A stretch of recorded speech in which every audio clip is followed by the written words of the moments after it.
অসমীয়াৰ প্ৰাণৰ শিল্পী জুবিন গাৰ্গৰ আজি 53 সংখ্যক উপজা দিন। কমলপুৰ সমষ্টিৰ পূব কামৰূপ মহাবিদ্যালয়ৰ ইনডোৰ ষ্টেডিয়ামত ভাৰতীয় জনতা পাৰ্টি উত্তৰ কামৰূপ জিলাৰ উদ্যোগত জুবিন গাৰ্গৰ জন্মদিন উপলক্ষে মেগা ৰক্তদান শিবিৰৰ আয়োজন। কমলপুৰ সমষ্টিৰ বিধায়ক দিগন্ত কলিতাই আনুষ্ঠানিকভাৱে শুভাৰম্ভণি কৰে এই ৰক্তদান শিবিৰ। শতাধিক বিজেপি কৰ্মীৰ লগতে ছাত্ৰ-ছাত্ৰীয়ে এই শিবিৰত ৰক্তদান কৰে। বাইহাটা চাৰিআলিৰ পৰা ইফতিকাৰ হুছেইনৰ ৰিপৰ্ট, ডিজিটেল আসাম লাইভ। জন্মদিন উপলক্ষে 53তম জন্মদিন উপলক্ষে অসম চৰকাৰ, ভাৰতীয় জনতা পাৰ্টি আৰু আমাৰ কমলপুৰ সমষ্টিৰ আমি সকলোৰে উদ্যোগত আজি ৰক্তদান শিবিৰ আমি আৰম্ভ কৰিছোঁ। আৰু এই ৰক্তদান শিবিৰৰ যোগেদি জুবিন গাৰ্গৰ আত্মাই চিৰশান্তি কামনা কৰক আৰু লগতে পৰিয়ালবৰ্গলৈকে গভীৰ সমবেদনা জ্ঞাপন কৰিছোঁ। জুবিন গাৰ্গ আমাৰ মাজত নাই, আমাৰ কাৰণে বেদনাৰ কথা। কিন্তু 53তম জুবিন গাৰ্গৰ জন্মদিন উপলক্ষে আমি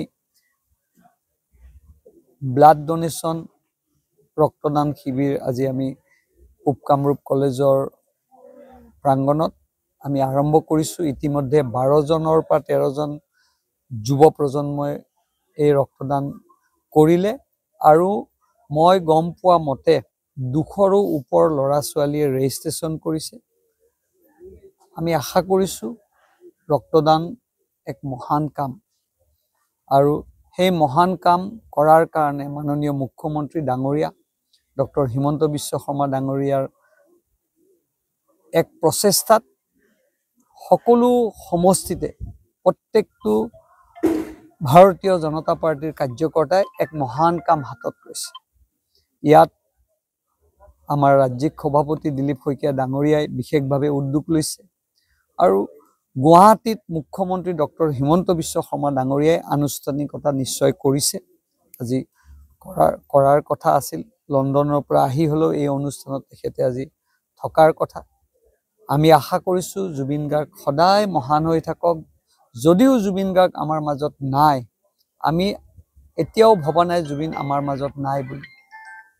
মই পুনৰবাৰ এই চেগতে জুবিন গাৰ্গক গভীৰ সমবেদনা আৰু যি মহান কাম আমি হাতত লৈছোঁ, যিহেতু জুবিন গাৰ্গ নিজেই মহান আছিল, নিজেই তেখেতে মানুহক সহায় কৰিছিল, সেইকাৰণে আজি আমাৰ চৰকাৰখনে ডক্টৰ হিমন্ত বিশ্ব শৰ্মা ডাঙৰীয়াৰ নেতৃত্ব চৰকাৰখনে এক মহান কাম হাতত লৈছে। তাৰে আজি আমাৰ আনুষ্ঠানিকতা আছিল আৰু আজি আমাৰ কমলপুৰ সমষ্টিত বহু ঠাইত জুবিন গাৰ্গৰ জন্মদিন পাতিছে। তালৈ আমি সকলোৱে যাম। সকলোলৈকে এই অনুষ্ঠানটোত সহযোগিতা কৰাৰ কাৰণে জিলা, মণ্ডল আৰু যিসকলৰ দায়িত্বত আছিল তেওঁলোকক আমি ধন্যবাদ জ্ঞাপন কৰিছোঁ।